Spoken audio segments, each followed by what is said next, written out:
Okay, welcome back, everybody. You are listening to WRU-LP Savannah, Georgia, 107.5 FM, WRU.org.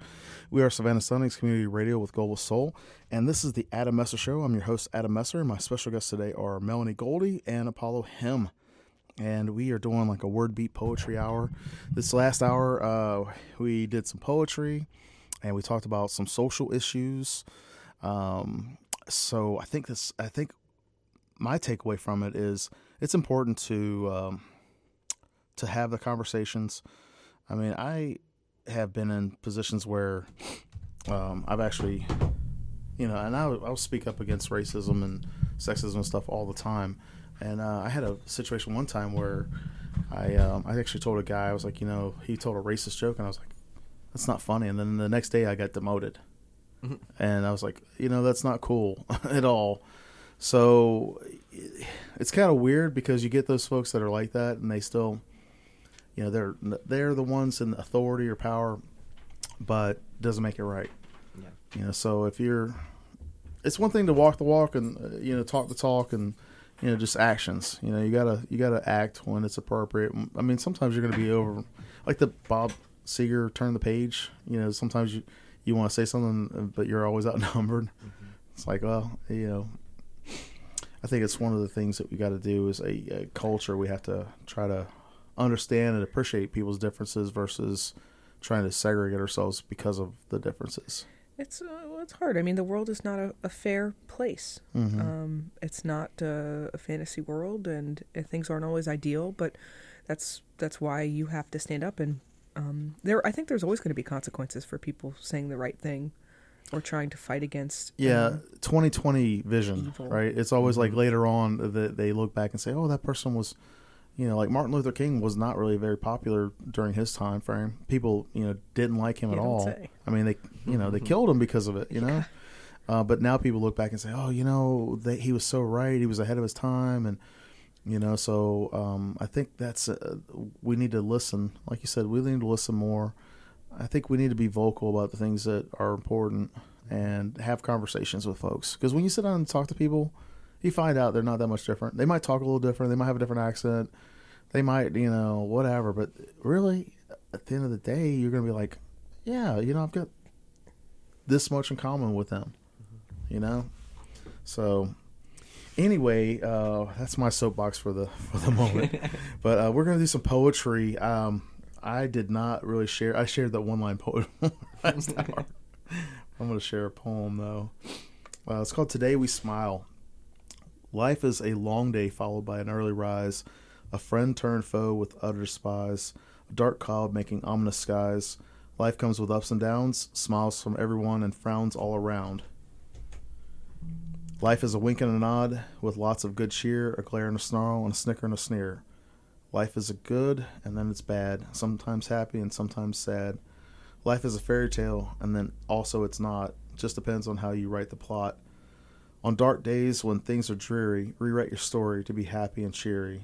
You may want to laugh and sometimes to cry, but sunshine always helps tears to dry.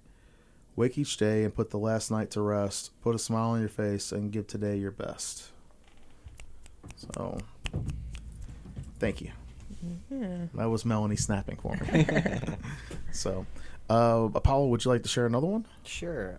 I've got sort of a newer one that I wrote about my dad. And I always say that I don't write a lot about my dad, but I write a lot about my mom. But it's mostly because my dad's not in my life anymore. So, I'm sorry to hear that. It's fine. You'll hear why. But this one's called Coffee. To this day, I still buy my dad's favorite coffee. The tin is blue and black, and the grounds match the color his eyes were when he smiled at me. 25 years, and neither the brew nor the label has changed, almost to make it easy to compulsively choose before my brain's even awake yet. As his son, I've always been cup number one on a cold winter day. Not enough. I grew up black-souled and bitter, acid eyes churning, tongue burning, running on only caffeine and broken hugs. Mugs, and maybe as a boy I idolized the way syrupy amber ran through my veins. Now I'm a headache and withdrawal, ignoring every call, watching another night's sleep slip through my fingers, drinking straight from a dirty pitcher. It smells like cigarettes at the dinner table, like you have two sons, and I'm sorry. It tastes like exhausted lies, like I will always leave the light on for you. So the sound of a 4 a.m. percolator feels like security now. His absence comes over for a cuppa at least once a week, cringes at how I scoop the grounds, takes up 2 chairs, and uses all the sugar and cream, trying to sweeten some bitterness still left lingering, to drown the aftertaste of something he never wanted. It still kind of looks like him. And though I've copied the blend method down to the last pinch of salt, the brew never quite tastes right. A flavor that sticks to the roof of my mouth, coats my future in gentle sepia. I'm always left shaking, grasping a half-spilled cup, lonely, but strangely awakened. Nice. Excuse me. Yeah, I can definitely understand that. When I was growing up, I didn't get along with my dad well, and now towards the end of his life, we started. I was trying to have a better relationship with him or whatever. You have a whole different set of problems that I had. My dad was. I don't even really want to get into it, honestly, but we just didn't get along, and so I can understand, that feeling of like, losing your dad without him being gone. Yeah. And then when I actually lost my dad, I was like, man, I wish we could have had a better relationship. One of the things that I did because of that was I wanted to have a better relationship with my mom, because at the time my dad passed, our relationship was kind of rocky, But since 2006, I've worked on having a good relationship with my mom. So, it's one of the things I think it's not easy. No. Parents never are. Yeah. It's just one of those things where if you, I think one of the things that I, as an adult and as a father and as a husband, and just in general as a good person, but I just wanted to try to be a good father or a good husband, good to other people. And, sometimes, kind of being like a surrogate dad for people sometimes, not all the time. I'm not trying to say I want to be a surrogate dad for you. I'm not saying that.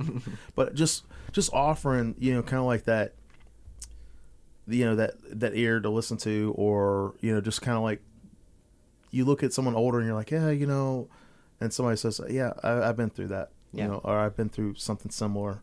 Yeah. I mean, my mom has a best friend that's kind of been somewhat of a surrogate dad for me for a while.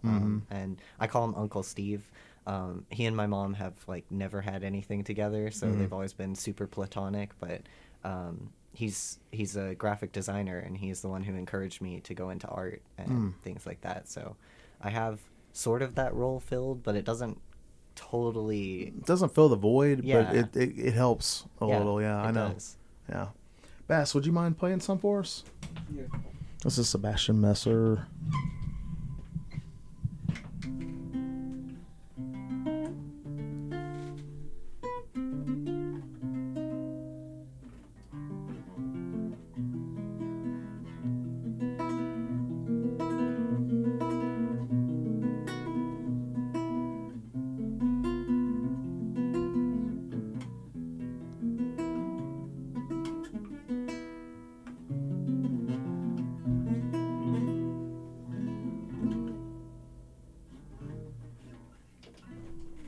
Awesome, thank you.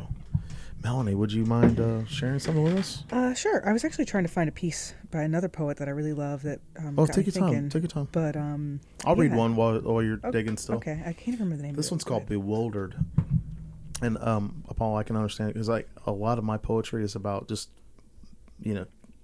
different stuff. We are slumbering behemoths in a land of working ants, marching in unison in our own little worlds. Thinking we are all alone, performing the same chores day in, day out. We drink and we toast, we plod along staggering. Wretched in our own misery, unfulfilled in our own monotony. Our soul bellows at us and dare not look in the mirror to see the trap being inside. The one we knew as children, uninhibited and unbroken yet by the saddle of the world. Heavy is the head that wears the crown, heavier still is the one who wrought it. Then. And I wrote that because it's kind of like being an adult is what you make of it a lot of times. I mean, you have control over, you have a set of problems, that come with childhood or maybe not, whatever. But as an adult, you have a right and responsibility to yourself. Like one of the things I challenged myself was to become the person that I needed when I was a kid. And that's what I became. Yeah. You know, I work towards that, and then also to help other people. And I mean, I have friends that they'll tell you I'm outspoken because I'll be the guy quick to say no, that's not right. And then sometimes, you know, like I had one guy talking about stepping in your own lane. Had one guy that he was doing something. I was like trying to help him. He's like, I don't want your help. Don't help me. And it wasn't even about anything like race or sexism or anything like that. It was just kind of like a work thing. And my friend was like, yeah, you know, you don't have to help everybody. And I was like, you know, that was the dumbest thing to me at the time, thinking like, why would anybody be upset because you try to help them? You know, why would anybody get offended or upset because you try to help them? You know, especially when you see them struggling and you're like, hey, I could show you the easiest way to do it right now.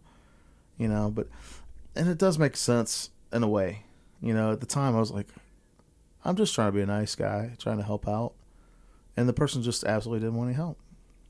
So I was like, you know what? That's fine. Mm-hmm. I don't have to help everybody. I don't have to, you know, fix their problems or whatever.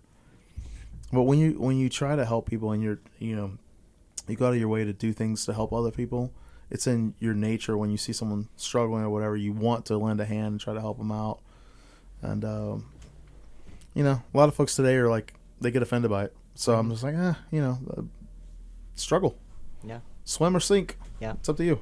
I think I have like a similar thing of growing up and wanting to be the person I needed or the person that I wish was there when I was a kid. You know, you just you see those holes in yourself and you learn to kind of fill them and help other people. I think one of the things that I've learned is that everybody's winging it. Yeah. Like everybody literally is winging it, and everybody has their own different difficulties. I mean, even like, I'll give you an example. A person I knew growing up, silver spoon in their mouth, every advantage, nice house, nice family, nice everything. I saw a picture of them recently, and they look like they're on meth. Mm. And I mean, like bad, you know, and I was like, how, you know, but you don't know what somebody's dealing with inside. Even if they're given all the advantages. Most of the successful people I've ever seen are people that came from a disadvantaged background and that they made that determination, had the grit. Kind of like talking about talent versus skills. That person that wasn't necessarily given the advantages or the options or whatever, they worked their tail off and they, you know, they got out there on the stage and they said, you know what, I'm going to take over this even though I don't feel like I'm ready for it type thing, you know? Adversity builds character. Yeah. I mean, like if you had a life full of no problems, it would be super boring. Mm-hmm. It would be. Did you find it, Melanie? I did find it. Okay, all right. Cool. I couldn't think of the name of it, so it took me a minute. But it's The Nutritionist by Andrea Gibson, and she's one of my very favorite poets ever, so this is that piece. The nutritionist said I should eat root vegetables, so I could get down 13 turnips a day. I would be grounded, rooted. Said my head would not keep flying away to where the darkness is. The psychic told me my heart carries too much weight. Said for $20 she'd tell me what to do. I handed her the 20 and she said, stop worrying, darling, you'll find a good man soon. The first psychotherapist said I should spend 3 hours a day sitting in a dark closet with my eyes closed, with my ears plugged. I tried once, but I couldn't stop thinking about how gay it was to be sitting in the closet. The yogi told me to stretch everything but the truth, said focus on the out-breaths. Everyone finds happiness when they can care more about what they can give than what they can get. The pharmacist said Klonopin, Lisamatil, lithium, Xanax. The doctor said an antipsychotic might help me forget what the trauma said. The trauma said, don't write this poem. Nobody wants to hear you cry about the grief inside your bones. My bones said Tyler Clementi drove into the Hudson River, convinced he was entirely alone. My bones said, write the poem. The lamplight. Considering the riverbed, to the chandelier of the fate hanging by a thread, to every day you could not get out of bed, to the bullseye on your wrist, to anyone who has ever wanted to die, I have been told sometimes the most healing thing to do is to remind ourselves over and over and over, other people feel this too. The tomorrow has come and gone, and it has not gotten better. When you are half finished writing that letter to your mother that says, I swear to God I tried, but when I thought I hit bottom, it started hitting back. There is no bruise like the bruise of loneliness kicks into your spine. So let me tell you, I know there are days it looks like the whole world is dancing in the streets. When you break down like the doors of the looted buildings, you are not alone and wondering who will be convicted of the crime of insisting you keep loading your grief into the chamber of your shame. You are not weak just because your heart feels so heavy. I have never met a heavy heart that wasn't a phone booth with a red cape and inside. Some people will never understand the kind of superpower it takes for some people to just walk outside. Some days I know my smile looks like the gutter of a falling house, but my hands are always holding tight to the ripcord of believing. Life can be rich like the soil, can make food of decay, can turn wound into highway. Pick me up in a truck with a bumper sticker that says it is no measure of good health to be well adjusted in a sick society. I have never trusted anyone with the pulled back bow of my spine the way I trusted ones who come undone at the throat, screaming for their pulses to find the fight to pound. 4 nights before Tyler Clementi jumped from the George Washington Bridge, I was sitting in a hotel room in my own town, calculating exactly what I had to swallow to keep a bottle of sleeping pills down. What I know about living is the pain is never just ours. Every time I hurt, I know the wound is an echo, so I keep listening to the moment the grief becomes a window. When I can see what I couldn't see before, through the glass of my most battered dream, I watched a dandelion lose its mind to the wind, and when it did, it scattered 1,000 seeds. So the next time I tell you how easily I come out of my own skin, don't try to put me back in, just say we are here together at the window aching for it all to get better. But knowing as bad as it hurts, our hearts may only have just skinned their knees, knowing there's a chance the worst day might still be coming. Let me say right now, for the record, I'm still going to be here, asking this world to dance, even if it keeps stepping on my holy feet. And you stay here with me, okay? You stay here with me, raising your bite against the bitter dark, your bright longing, your brilliant fist of loss. Friend, if the only thing we have to gain in staying is each other, my God, that's plenty. My God, that's enough. My God, that is so much more for the light to give us at each other's backs, whispering over and over and over, live, live, live. Yeah, it's excellent. Thanks. That's not mine. I know, but it was excellent. It's one of my favorites. Depression is a hard burden to bear, and then it's a heavy weight for other people to carry. And I feel that it's difficult to share with other people, especially if you've been depressed for a long period of time, and then at the same time, it's almost trendy in a way. It's kind of like, I hate to say it like this, but like when I was a kid reading comic books and going to comic book conventions, I was a nerd. It was not cool to be a nerd then. Mm-hmm. And now it's like everybody wears, branded T-shirts or whatever. And depression is not, it's been around forever. It's not easy for people. And I think it's one of those things where people talk about it almost. Some people do it for attention, but I think when it seems like somebody is doing it for attention, like pay attention to that person, because if they're doing it and it seems kind of like like over the top type performance or something like that, they're still depressed. Mm-hmm. It's just that their expression of it might not fit your mindset of it. Like I shared a post a couple weeks ago about dealing with depression. And I had people that I've known for a long time say, I would have never guessed you were depressed. Because I can put on a good face. I can put on a good mask. I can hide it really well. I've practiced hiding it for a long time. And I think when you talking like that poem is a really good, I think that's a really good expression of what it feels like. I actually wrote it. I want to share this one because this is, I shared this other night, but this is kind of like me and my depression. It's called Dark. In the early morn, when the earth is anew, I came here before you to seek your counsel. I came here to say I am not the one. I never was and never will be. I came here before you to show you that I am okay. I was never okay. I will not be okay. I came here before you to say that even though I am not okay, I am okay. I came here before you to share a glimpse of my mind in this moment. I came here before you to say what is randomly spewing out of my thoughts onto this paper. I came here to say nothing is more, nothing is less. Everything is, simply is, existence sometimes simply enough. And I think sometimes it is like talking about it's a struggle just to even get out of bed or get out of whatever. Sometimes it's just a struggle just to be you, And that's another thing I like about poetry, because I'm like, I can get this out. I can, just kind of unravel it. And I can share it with other people that maybe they don't know how to express themselves. But like your poem, the poem that you just read, it's like that. Yeah, I've felt every bit of that, and more, and less. You know what I mean? Well, yeah, that's a beautiful thing about art, is being able to take a personal experience and relating it out through the human experience that we all share. Mm-hmm. I think, and when you were talking about how some people like it's trendy to to like play on your mental illness. I'd say to a certain extent I think so, but I think it's just a kind of a byproduct of humanity in this desperate desire to kind of define ourselves, like, and find a deeper purpose in what we are. And I think it's really easy for some people to define themselves by their mental illness or by the things that they're going through. That's all they understand. Yeah. Right.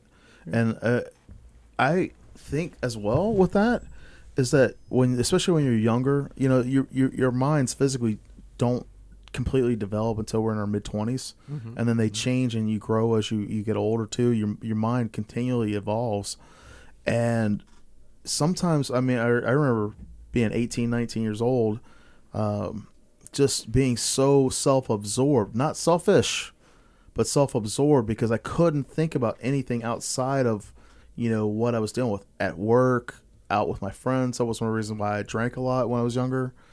Self-destructive behaviors.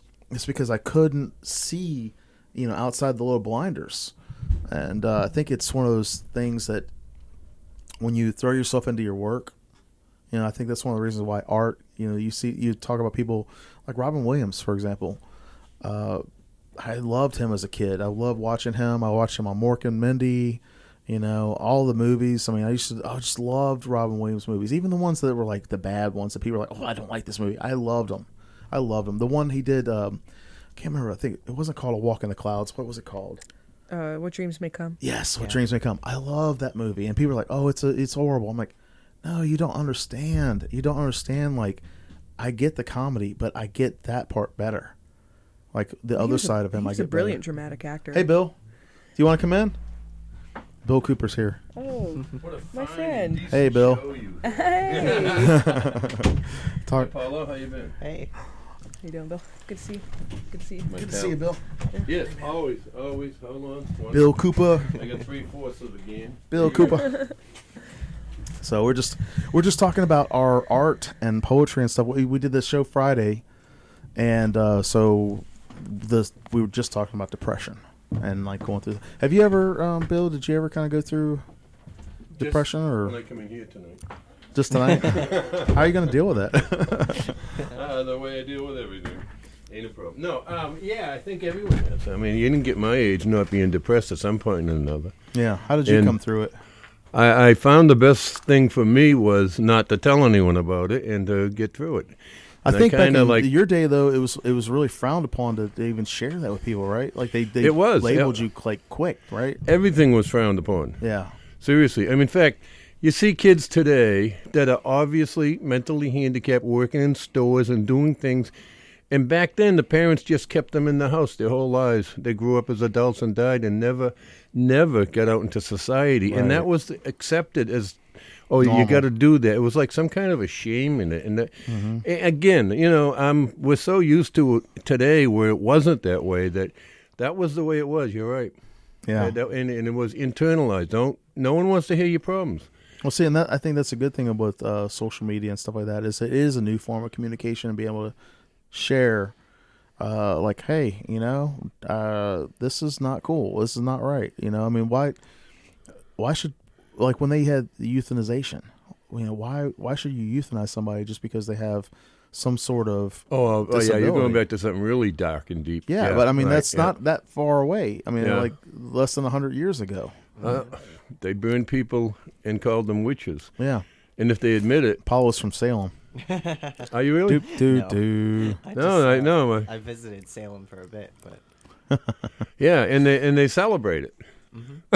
Yeah, Salem yeah. celebrates the you know. It's crazy. Well, it it is turned into a crazy. It was tourism a type thing horrible now, thing huh? to do to someone. Yeah. If you didn't like them, just accuse them of being a witch, and then they have to deny it. And if they denied it, they were guilty.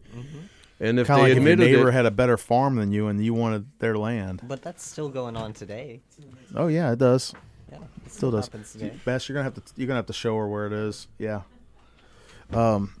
So Bill, we were talking about poetry, and we were talking about how storytelling and poetry have an important part in our society, and it's a great way to communicate.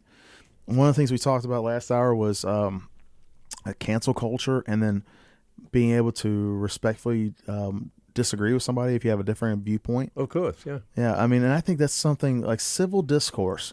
Like we were talking one time about faux pas. Like, Paul, you know what a faux pas is, right? Oh yeah, yeah. Okay, so a lot of people don't know what a faux pas is. Bill, can you please enlighten us? A faux pas is, oops, I shouldn't have said that. Yeah, please I forgive knew it was me. wrong. I thought it would Stuck my foot in fly, my but mouth. it went like a lead balloon. And people would say back. I remember as a kid, people would say, "Oh, I'm sorry, that was a faux pas," and it was like just forgotten. Like, oh, you know what? As long as that person didn't continue to act like a jerk. And acknowledge that they did something wrong. That's Yeah. the difference. Yeah. It's hard, and I don't, honest to God, you know me, I don't judge any generation.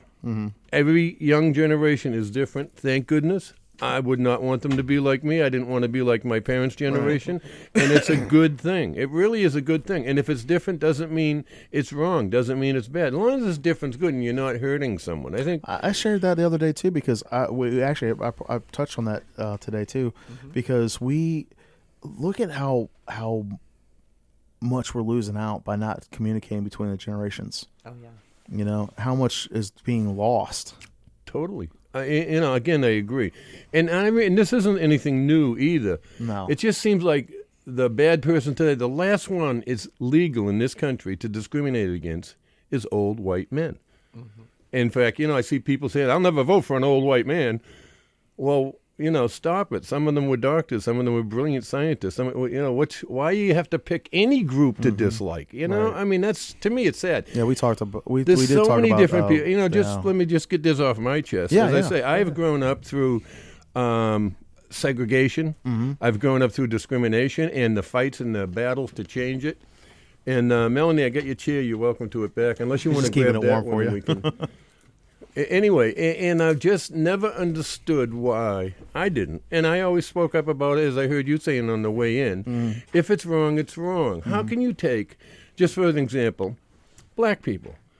They have fought in every single conflict this country has had before it was a country. Yeah. And then they came home and had less rights than someone that didn't even go. Yeah. No one can explain that to me. And that's how I feel. I'm just saying off the nonsense, right? Why would you judge a whole group of people for any reason? Yeah. You may not like someone who happens to be Irish. Doesn't mean they're all bad. I mean, don't be ridiculous. I think the beauty about art and poetry is to be able to use that medium as a way to say, hey, something's broken here. Something is wrong here. Another good way to communicate. It truly is. I mean, I've listened to Melanie, and she does some great stuff. And I've read your book, and it's just. Oh, I have my new book with me today. Actually, I got a copy for you, Bill. Oh, you're the best. Yeah. Well, tied for first. Oh well, obviously. Melanie, I had a conversation with somebody yesterday about your fanny pack. Yeah. We went to Hibbert's Sports to pick up some cleats for bass, and they had a fanny pack. And I was like, I really haven't seen fanny packs since the 90s. But, it makes total sense because, well, I have a pet peeve with women's pockets in clothing because I have two daughters. And do you know how hard it is to find? Well, obviously you do because, you're a woman. But it aggravates the mess out of me with no pockets or the faux pockets.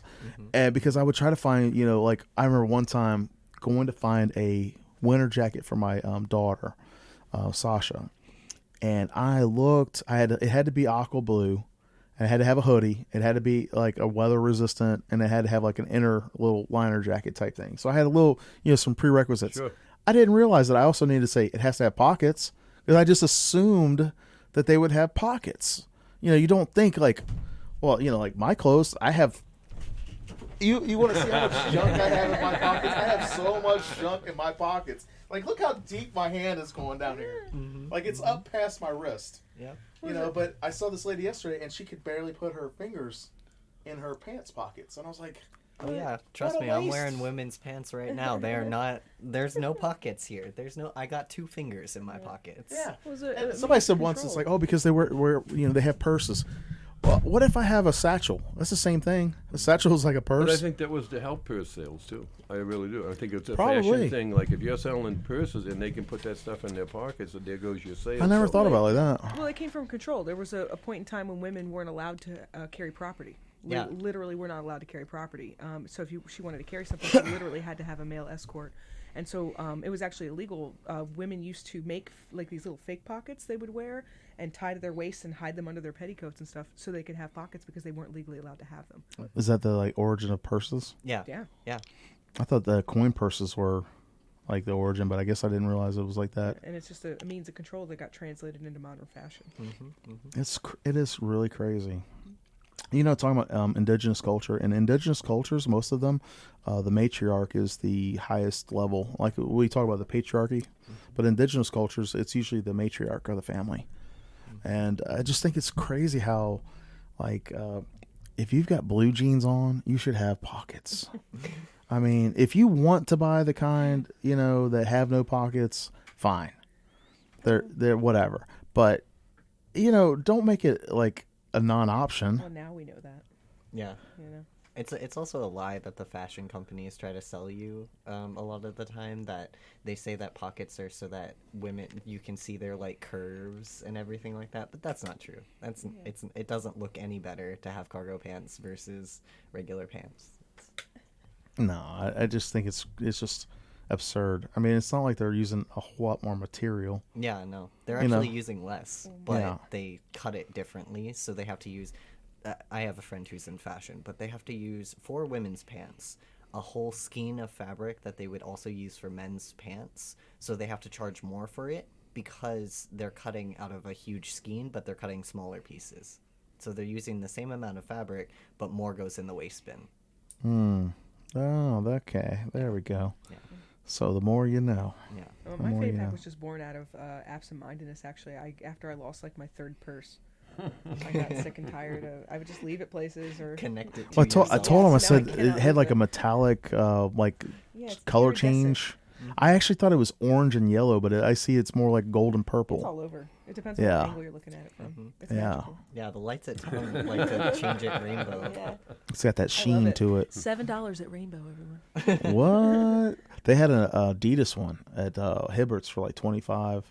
So I was like, you know. Amazon has some really cool ones. Oh, yeah. Like all the way from like really crazy print to like like I have like leather. It's crazy, but I have a bunch of different book bags, and like I have different.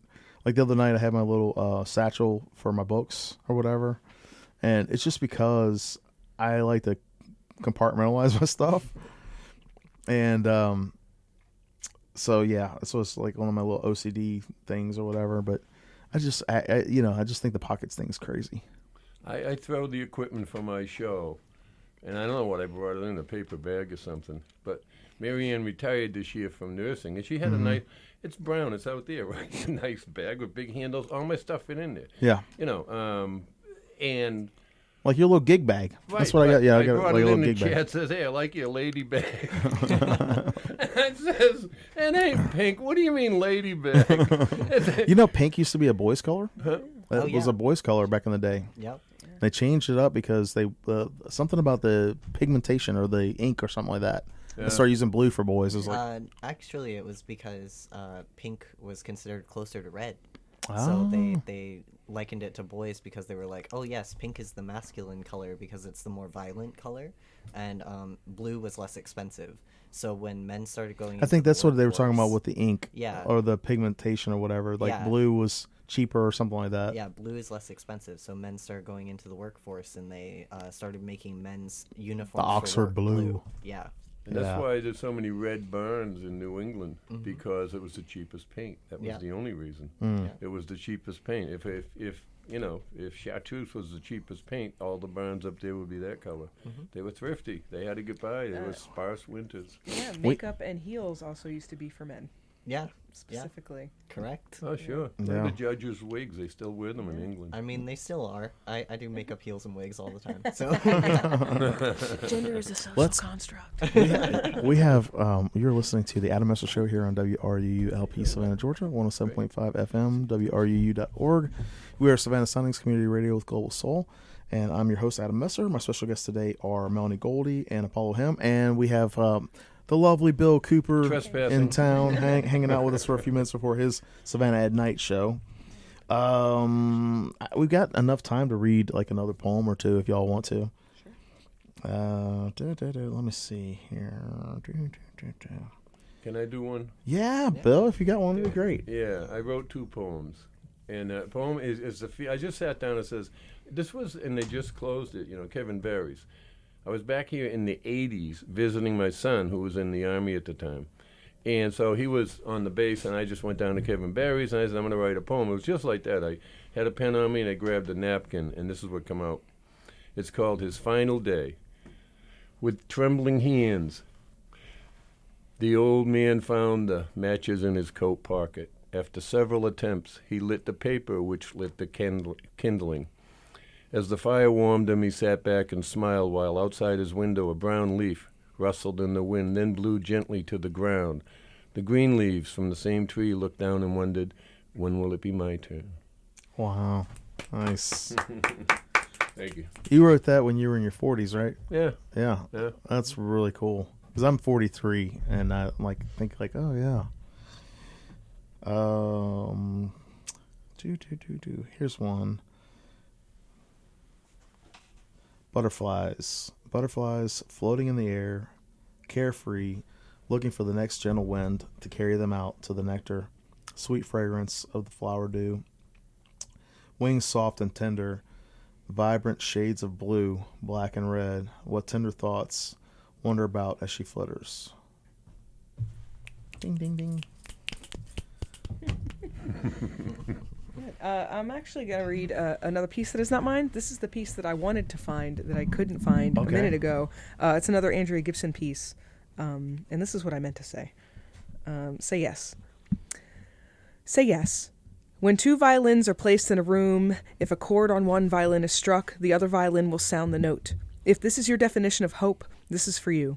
This is for the ones who know how powerful we are, who know we can sound the music and the people around us simply by playing our own strings, for the ones who sing life into broken wings, open their chests and offer their breath, as a wind on a still day when nothing seems to be moving, spare those intent on proving God is dead. For you when your fingers are red from clutching your heart so it will beat faster, for the time you mastered the art of giving yourself for the sake of someone else, for the ones who have felt what it is to crush the lies and lift the truth so high the steeples bow to the sky, this is for you. This is also for the people who wake early to watch flowers bloom, who notice the moon at noon on a day when the world has slapped them in the face with its lack of light, for the mothers who feed their children first and thirst for nothing when they're full. This is for the women, and for the men who taught me that only women bleed with the moon, but there are men who cry when women bleed, men who bleed from women's wounds, and this is for that moon, on the nights when she seems hung by a noose, for the people who cut her loose, and for the people still waiting for the rope to burn, about to learn they have scissors in their hands. This is for the man who showed me the hardest thing about having nothing is having nothing to give, who said the only reason to live is to give ourselves away. So this is for the day we'll quit our jobs and work for something real.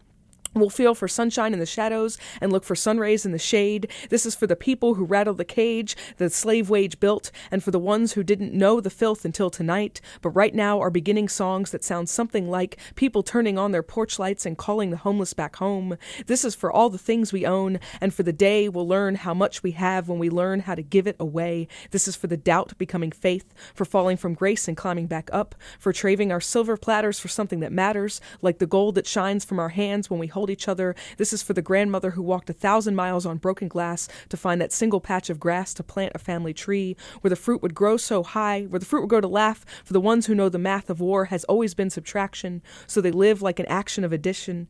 For you, when you give like every star is wishing on you, for the people still wishing on stars, this is for you too. For the times you went through hell so someone else wouldn't have to, for the time you taught a 14-year-old girl that she was powerful, for the time you taught a 14-year-old boy he was beautiful, for the radical anarchist asking a Republican to dance, because what's the chance of everyone moving from right to left if the only moves they see are NBC and CBS? This is for no becoming yes, for scars becoming breath, for saying I love you to people who will never say it to us, for scraping away the rust and remembering how to shine, for the dime you gave away when you didn't have a penny, for the many beautiful things we do, for every song we've sung, for refusing to believe in miracles because miracles are the impossible coming true and everything is possible. This is for the possibility that guides us and for the possibility still waiting to sing and spread their wings inside us, 'cause tonight Saturn is on his knees, proposing with all of his 10,000 rings that whatever song we've been singing, we sing even more. The world needs us right now than it ever has before. Pull all your strings, play every chord. If you're writing letters to prisoners, start tearing down bars. If you're handing out flashlights in the dark, start handing out stars. Never go a second hushing the percussion of your heart. Play loud. Play like you know clouds have left too many people cold and broken, and you're their last chance for sun. Play like there's no time hoping for brighter days will come. Play like the apocalypse is only 4, 3, 2. But you have a drum in your chest that could save us. You have a song like a breath that could raise us. Like the sunrise into a dark sky that cries to be blue. Play like you won't survive if you don't, but we will if you do. Play like Saturn is on his knees with his 10,000 rings that we give every single breath. This is for saying yes. This is for saying yes. Wow. Something else. Nice. Andrea Gibson, say yes. Andrea Gibson. Nice. Very nice. Apollo. Sure. I do have to apologize to Melanie because Melanie has probably heard all of my poetry. Oh, no problem. And this is one that I read last Ditto. time at Tongue, and I hated how it went, so we're going to do it again. Yay. It's about 2020 and just my reflections and everything like that, dealing with depression and suicide and all that stuff. So I hope 2020 is a joke, so it can teach me to stop crying when each new year introduces itself, that awkward little exhale of air as you shake hands, and okay, maybe I won't actually laugh, but if it could just pass by with the same fleeting chuckle as scrolling through cat memes on Facebook, that would be nice. It's a lot easier for resolutions and plans when we're joking. The truth is, my plans were on dying young. My own future became a backup set, something that acts stumble over when the first thing doesn't land, a sitcom punchline with no stock laughter. When this year falls flat, I hope it gets picked up, dusted off, and even if it's only used again in seedy bars, if only one person smiles, if the host keeps repeating it 20 times, this year won't be a broken record, though it'll definitely have a few scratches. And like a good joke or a good record, it's not meant to sit in silence alone. I hope 2020 is a joke. Some days might be a pun, and yeah, I hate puns. It might have a bad taste in your mouth that won't be rinsed clean, but I'll resist the urge to down a bottle of bleach because the allure of 365 brand new smiles is just too much to pass up. Like past years, it could call itself slapstick and kick me around, beat me up under the guise of a good laugh, but I'm going to come out of it smiling. Missing teeth, red pouring from my nose, refusing to back off the stage, catching every single cricket in this audience until you all smile with me. But most of all, I hope 2020 is a joke, because for the first time, I'm determined to be in on it. Nice. Oh, nice. That's great.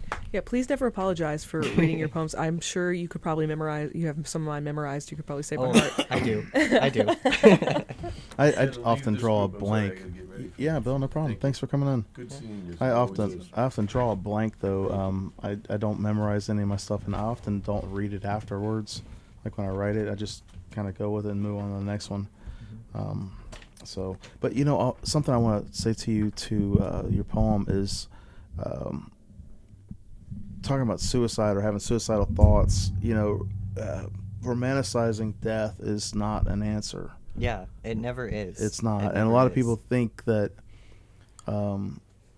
people that have never had a suicidal thought, they don't understand it, or they don't understand how it's not that you don't want to live, it's just you don't want to live in pain. Mm-hmm. And you don't want to have a constant reminder of that pain in your face every day. You know, it's kind of like you want to be free of that pain. It's not that you just don't want to live. It's not that you don't want to see your family or your loved ones. And you know, being depressed doesn't mean that you don't love other people. Yeah. And you don't feel things. It's just, it's like I said before, like I was so self-absorbed, I couldn't really see outside of that. And it took a long time of working on things. It's hard. It's not easy. One thing I would love to say is that everybody needs therapy. Oh, yeah. Everyone needs therapy. Everyone. I have a funny story about therapy. Everyone. I was going to a therapist, and I do believe that everybody should have therapy, but there's different forms of therapy. Yeah, absolutely. I was going to a therapist, a psychologist, and the guy wanted me to come every week, and I was going every week. And my job, I was quitting my job, and I was not going to have insurance after the, holidays. So he said, "Well, I'm not going to be here until after New Year's. I want to see you, the week after New Year." And I said, "Well, I won't have insurance." I said, "But if you want," I said, "I can email you or I can call you or whatever." And you know what the guy said to me? This is after like 4 months of going every week. The guy says, "I think you're going to be okay." And I was like, "Oh, so it was all about insurance then? It was all about getting paid," because he charged $350 a session that my insurance covered once a week now for 4 months. And the guy tells me, "I think you're going to be okay." And it was to that point that I thought, I really didn't get anything out of this experience other than that story. Mm-hmm. And you know what I did after that? I was like, let me find something else. So I started doing meditation. I started doing like other things. And but I have had over the years, I've had, because I post that suicide hotline quite a bit. And there's going to be like what is it? What's the number? There's going to be a dial 911 type number for suicide hotline. Yeah, Mm-hmm. I saw. I can't remember the name of it. It might be 888 or something like that. I'll have to find out. But I have often shared my phone number and had people call me at whatever time of the day or whatever that they just wanted to talk to somebody. And it's not because I'm like, oh, I just, think I can help you, because I'm not. The only thing I can do is say, I understand how you feel because I've been there. Yeah. And I can understand how you feel because, it's not easy. But if you can just, like I said, I was so self-absorbed, I could not see outside of myself. I couldn't see like, okay, well, I have a lot of things to live for. I have a lot of things to be happy about or to be thankful about, And so that is something, it's like if you have, and sometimes it could be a stranger. Yeah. It could be somebody you just bump into and you're like, I'm having some bad thoughts right now. Mm-hmm. But to be able to say, hey, let me look outside of myself and to see what is going on, how I can, even if it's just one baby step forward or 10 steps backwards, just to get yourself out of that situation for the minute.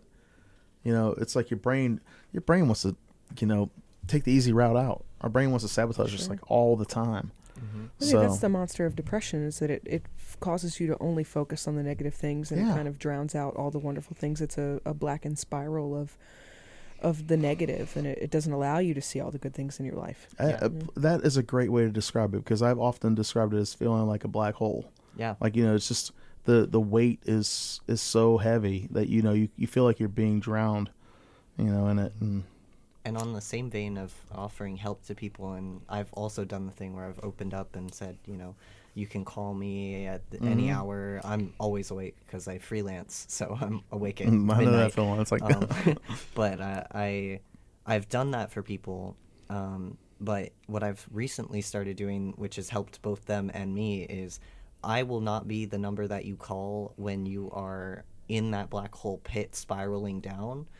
I am the number that you call when you need someone to laugh with afterwards. And that, I think, is a lot more powerful help for people, because when I'm in that black hole, someone could tell me all the ways that I could fix everything and make everything better, and it wouldn't help because that black hole is too much. Yeah, but I don't try to fix people, because Yeah. I just try to say, I know, I understand. Yeah, exactly. And I'll tell you a little trick that's been working for me lately, and I swear I would have never thought this in a million years, but often I look back at Neil Gaiman's thing about when he's feeling kind of down, and I think, okay, am I hungry? Am I am I dehydrated? And you would be amazed at what a glass of water will do when you're feeling depressed, because sometimes when you're dehydrated, you feel weird. Or just going outside. When's the last time getting you saw grounded outside? Getting grounded. Go outside and be around the earth. We need to wrap it up, y'all. Can you let me know, Melanie, where people can see your shows? So you can like the Tongue, Open Mouth, and Music Show on Facebook. We're at the second and fourth Tuesdays of every month at the Sentient Bean. Sign up at 7:30, show at 8. And then if you're interested in comedy, you can go like Savannah Comedy on Facebook, or you can feel free to add me on Facebook, Melanie Goldey, Goldey, or my Instagram is _Melanie, or Savannah Comedy Instagram. So there's a million ways. Social media. We're working on a website. Okay, cool. Good.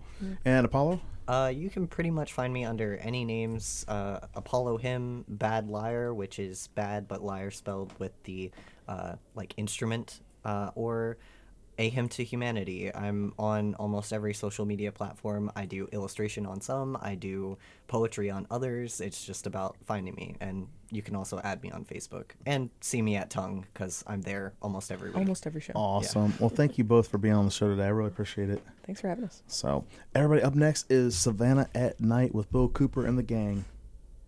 Savannah George